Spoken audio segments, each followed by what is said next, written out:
Planet yang satu ini masih menjadi topik perbincangan dan penelitian para ilmuwan tentang tempat tinggal manusia selanjutnya di luar bumi, planet Mars. Namun demikian, apakah planet ini benar-benar layak kita tempati?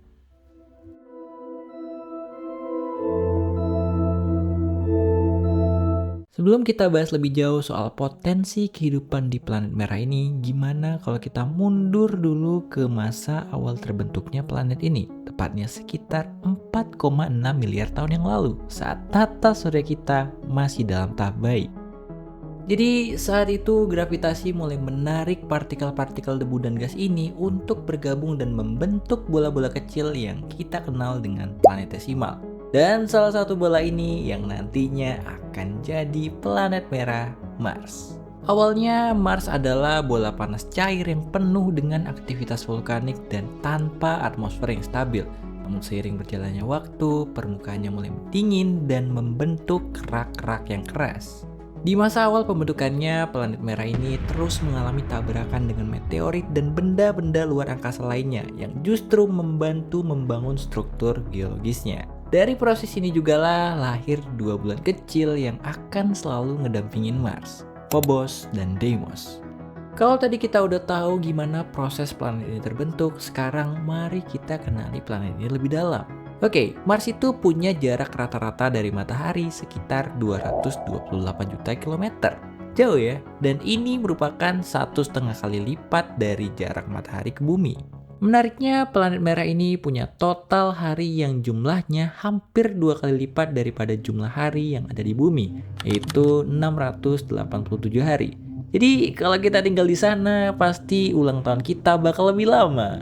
Dan planet ini sering kita sebut sebagai planet merah karena permukaannya dipenuhi dengan besi oksida alias karat. Jadi warna merah di planet ini tuh sebenarnya karena planet ini karatan.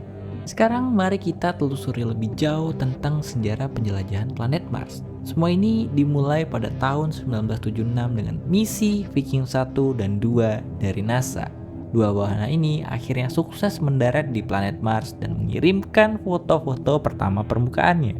Peristiwa itu akhirnya jadi momen besar karena sebelumnya Mars ini hanya bisa kita lihat dari teleskop di bumi. Lalu 21 tahun setelahnya, tepatnya pada tahun 1997, Mars Pathfinder berhasil mendarat dengan membawa rover Sojourner, robot kecil yang menjadi penjelajah pertama di permukaan Mars. Dan yang paling baru ada juga Perseverance yang mendarat di Mars pada tahun 2021, tepatnya di Kawah Jezero. Kawah ini dulunya adalah danau besar yang mungkin pernah mendukung kehidupan mikroba.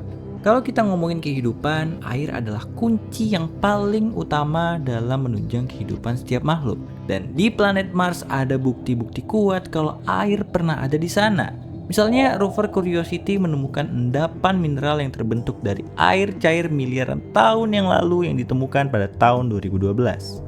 Dan ada juga Korolev Crater di dekat kutub utaranya Mars yang berisi lapisan es tebal 1,8 km.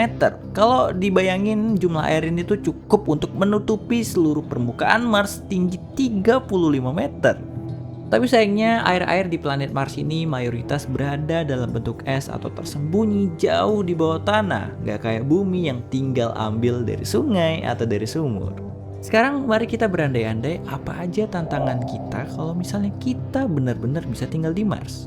Ternyata ada banyak tantangan yang harus kita hadapi kalau kita benar-benar pengen tinggal di Mars. Antara lain adalah faktor atmosfer di planet Mars yang tipis banget dan di dalamnya mengandung 95% karbon dioksida. Banding terbalik dengan bumi yang mayoritas berisi oksigen. Selain itu, karena atmosfer yang tipis ini juga nggak bisa ngelindungin kita dari radiasi ultravioletnya matahari dan ini bisa berbahaya buat kulit kita dan juga kesehatan kita. Kalau tantangan pertamanya tadi adalah soal atmosfer, sekarang kita masuk ke faktor yang kedua, suhu.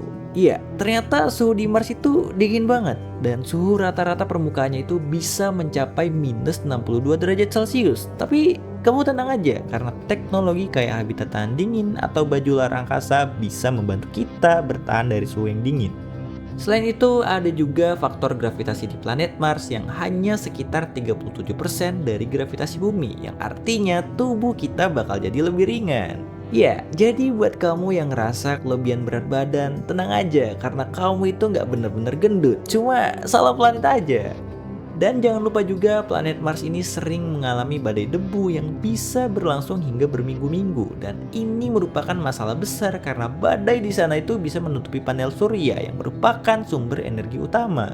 Dan sekarang mari kita lihat apa aja yang udah dilakukan para ilmuwan untuk menjawab tantangan-tantangan tadi. Misalnya saat ini ilmuwan sedang mengembangkan teknologi yang bernama MOXIE alias Mars Oxygen In Situ Resource Utilization Experiment. MOXIE ini merupakan sebuah alat yang berhasil mengubah karbon dioksida dari atmosfer Mars menjadi oksigen yang bisa dihirup oleh manusia. Alat ini juga ternyata udah diuji coba di misi Perseverance dan menunjukkan hasil yang menjanjikan untuk peluang kita bisa tinggal di sana. Selain itu juga ada konsep terraforming yang saat ini sedang banyak dibahas oleh para ilmuwan. Buat kita yang belum tahu, terraforming ini adalah proses mengubah kondisi lingkungan di Mars agar lebih mirip dengan bumi. Selain itu pula ada eksperimen habitat buatan yang dirancang untuk melindungi manusia dari radiasi dan juga suhu yang ekstrim. Habitat ini biasanya berbentuk kubah yang terbuat dari bahan tahan radiasi. Dan ini bisa menopang kehidupan dengan sistem pendukung yang lengkap kayak oksigen, daur ulang air, dan bahkan pertanian di dalam ruangan. Dan kita harapkan solusi-solusi tadi merupakan jawaban dari permasalahan yang mungkin bisa jadi masalah kalau kita tinggal di Mars. Kalau tadi kita udah bahas solusinya, gimana dengan masa depan eksplorasi planet Mars?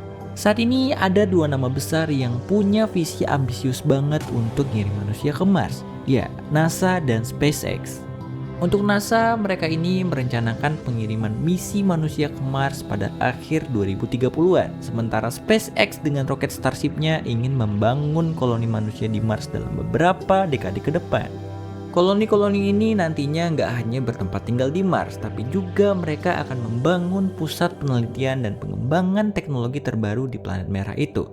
Bahkan ada juga ide untuk menciptakan ekonomi berbasis Mars, misalnya dengan menambang mineral langka yang ada di sana. Selain itu, koloni Mars ini nantinya bisa jadi batu loncatan kita untuk eksplorasi yang lebih jauh, seperti mengirim misi ke Europa yang merupakan salah satu bulan Jupiter yang diduga memiliki lautan di bawah permukaan. Oke, jadi dengan semua permasalahan dan solusi yang udah kita bahas di video tadi, apakah manusia benar-benar bisa tinggal di Mars? Jawabannya sekarang adalah mungkin, tapi nggak bisa semudah itu.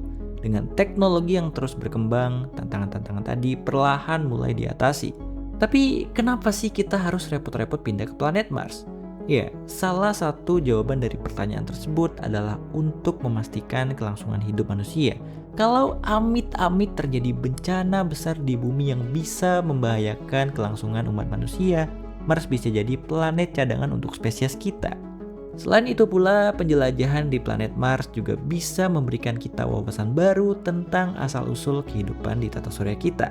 Pada akhirnya, saat ini angan-angan untuk tinggal di Mars itu nggak hanya sekedar mimpi belaka. Dengan kerja keras, inovasi, dan kerjasama antar lembaga global, mungkin aja kita bisa mewujudkan koloni manusia di planet merah ini suatu saat nanti. Dan siapa tahu juga salah satu dari kita yang nonton video ini bisa jadi astronot yang mendarat di Mars. Nah, sekarang gimana menurut kamu? Apakah manusia ini benar-benar bisa tinggal di Mars? Dan apakah kamu adalah salah satu yang tertarik untuk tinggal di planet merah ini? Coba tulis pendapat kamu di kolom komentar.